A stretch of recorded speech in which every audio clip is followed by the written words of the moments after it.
Yes, baby. Get in. Cheers, boy. Cheers. Happy days.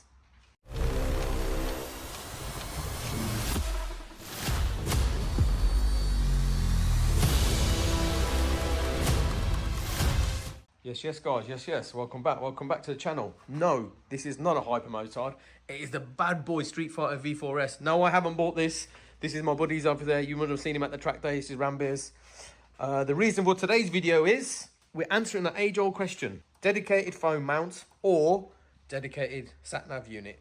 And the reason why we're doing this is because we just went on our recent European trip to Germany and stuff like that, and Italy and that. Dolomites, the whole works. And obviously, you know, guys, I run with the Aoocci unit on my hypermotard, and Rambeer runs the QuadLock with his phone on his Android Auto. And in the crazy fucking rain, what happened? Well, the rain was so hard with the hail that it was hurting my arm. This came with the bike, so I thought, why not be lazy? Just use it, yeah. I've had a sat-nav dedicated Garmin. Yeah, you've always had the Garmin unit for years, haven't you? And you thought, got lazy, leave it on. Samsung's are supposed to be waterproof, although it was 3 or 4 years old, the phone, fair play. It just died. It just completely died and left me stranded. So you got stuck with no phone, no sat-nav, no ability to phone anyone, saying, where the fuck is everyone? So obviously Rambeer was in a fucked up situation, and he knew obviously my unit, so he's literally just said, Cal, where did you get your stuff from? And I said, Aoocci. He's went ahead and got this.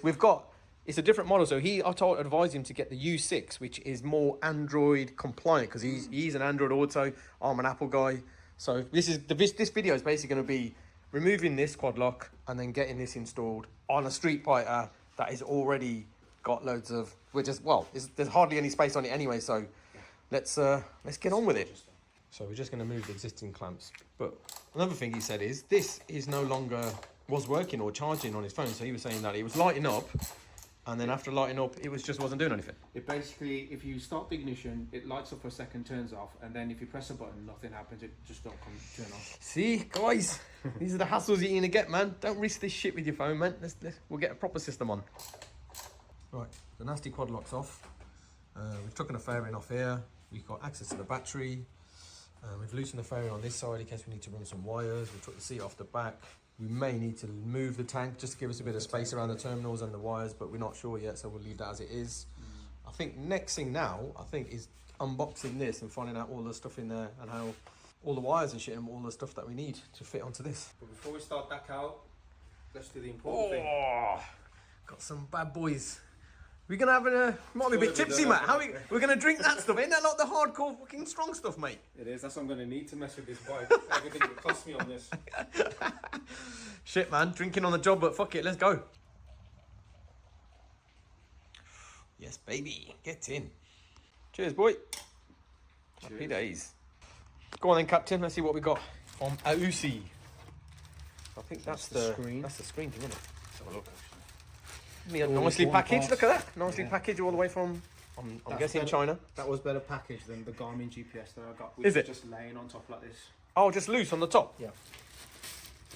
Oh, you've even got like a little guard on it. Like a screen guard, protection thing. It was like sunlight guards. Yeah. That's cool, that is. And it's good that the wires behind it are quite long. So, you know, like the distance it's got to go from here, you've got enough to run it all the way through. That's handy on these bikes where there's no space to do anything at all. I think that's the GPS module. Yeah. That's one of the cameras. One of the cameras. Another camera. Another camera. Well, this could be handy, look. Yeah. This could interface with the stuff over there. Hopefully. We'll see in it. Otherwise, it's got connectors to the battery. Tyre pressure sensors. The TPMS. Yeah, so you can, while you're on track, because we've done the track day, he'll tell you your live tyre pressure, so you know whether hot or cold to push it or not. No way. Yeah, man, that's well cool, isn't it? That is cool. That is actually quite functional as well. Yeah. I think that's the mount. Yeah. That's going to connect to the bar here. Yeah. So that looks quite handy. They're giving you a screwdriver as well. Thank you. That's the little remote. So you don't have to fiddle around. So when you're here with your thumbs, there's enough space there might be to fit it. Or on this side. This is going to be the trick, isn't it? I don't think you have to fit that, but it's just like, otherwise you've got to tap with your glove while you're riding, and luckily if you've got your thumb you can just press a few buttons, so you're not distracted. Right. So that's why I like that. They're going to be to do with the they plug into all that power, and then they plug into the head unit. Gotcha. And the ball mount. Another fitting option.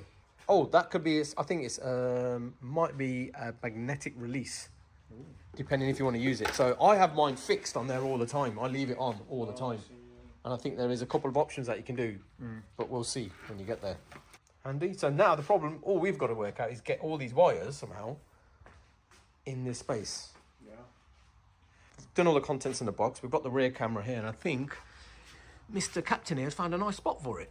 I think that is going to be absolutely perfect, because what I want to do is I want to be able to take this fairing section off, which has got the seat, and put my seat cowl back on for whenever you want to. So this won't get in the way of that then. Yeah, and then we can run on for touring. And the wire we can run, at least come out, and then run it to the front. Yeah, all right. Along the side and down, just like the USB was for the cool. QuadLock. So that's the rear sorted, and then the front, we're gonna try and grab that. Yeah. So this was Cal's idea, and it's brilliant. We're gonna mount it here. The top one, just above the top one. Yeah. Oh no, was it? No, that one. Yeah, sorry, that one. Yeah. So There's just enough space there. That just looks the business, doesn't it? And you know what? It looks almost. It's even the same colour. Yeah. Crazy. It's like and then we can for this bike. and we can run the wire up there, because that wire's got to go to the unit that's going to be here anyway. So looks like we've got a plan. Easy. Right, we've got to here. So we've just trial mounted the screen. We did think about putting it through there, but then we'd have to lift the clamps off, and we wasn't sure whether there'd be enough clearance underneath, because there's this like little bar there. We did have to take these off anyway, just to get the other one off. Yeah. So that's not an issue in itself. This position here, if you're not looking from a rider's point of view, it's actually all right, but it also gives you flexibility to move it lower, move it to the side a bit. So if I take it, see, so it's got easy maintenance, because you can get this on and off without getting the bars off. This moves around a little bit, and you're completely clear over here on that screen. So this might be the best, most bang for buck sort of optimal option. It's a flexible option. Yeah, all just round. in case you have to get it on and off. And you still look sexy. The bike does. All right, so from front to back, we're pretty much almost there. Camera's here. GPS unit is there. This has been mounted, so we switched it around so it looks better, so we don't want to see the bolts. Check this out. Look, it's 2 millimeters off that anodized bolt, which is my preload, I believe. Yeah, and if you turn it this way, it just about misses everything. Just about. Yeah, it's very close, but yeah, we look talking millions, but it should be all right. The unit's going to be mounted in that sort of position-ish. We're going to sort of run the wires almost like that behind. They're going to come down into the fairing. We've got the camera on the back, so the camera's mounted there, and then the wire comes out of there. We've connected the power up. Well, sorry, we've connected to the battery, but we haven't plugged it in yet, and I think that's the control. Oh, and we've got the controller, the controller's plugged in there, which might be a bit of a reach, but it's all right, at least you can press something. So all we've got to do now is plug the power in and see if the unit comes on. Yes, look, powered on. So what we did do, we didn't put the memory card in, and now it looks like it's booting up. Yeah, baby, look at that. Oh, it's quite bright, isn't it? Device is starting. Check that out. Right, let's healthier than it was. Hey?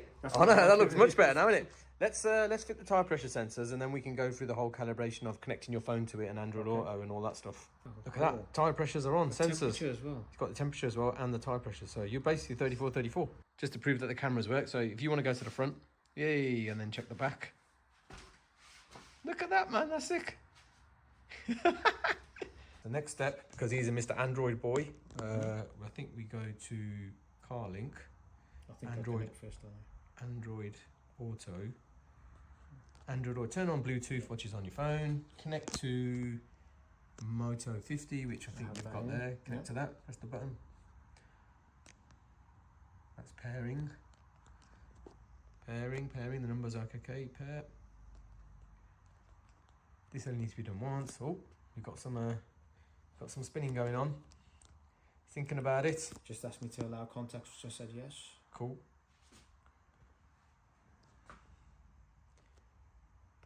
Oi. Click Welcome OK. to Android Auto. Continue. Thank you very much. Wow. Look at that, buddy. Wow. Yeah, man, look, connected. So that you can now, you can control all your music, because once that's paired to your headset, your phone, on your center, you can control your music from this as well, so you can listen to it. Radio stations, everything. Yeah, that's what I do on mine. Pair your center to this. You pair your center to your phone. Oh, your phone, yeah. Okay, and then this, because this is connected to Android Auto, you control everything through here. Okay. And then you can listen to music and do all your directions and everything like that. Because the module for this, the Bluetooth module. Oh, for the Ducati. Must be close to £1,000, £600-700. What? God knows how much it is to fit. And then it's supposed to give you this sort of stuff, but when you review it, when you read the reviews, people get choppy kind of. Mate, this was only a few $100, and you got dash cams and GPS and tire pressure sensors. So, fucking hell, man, this thing's cool.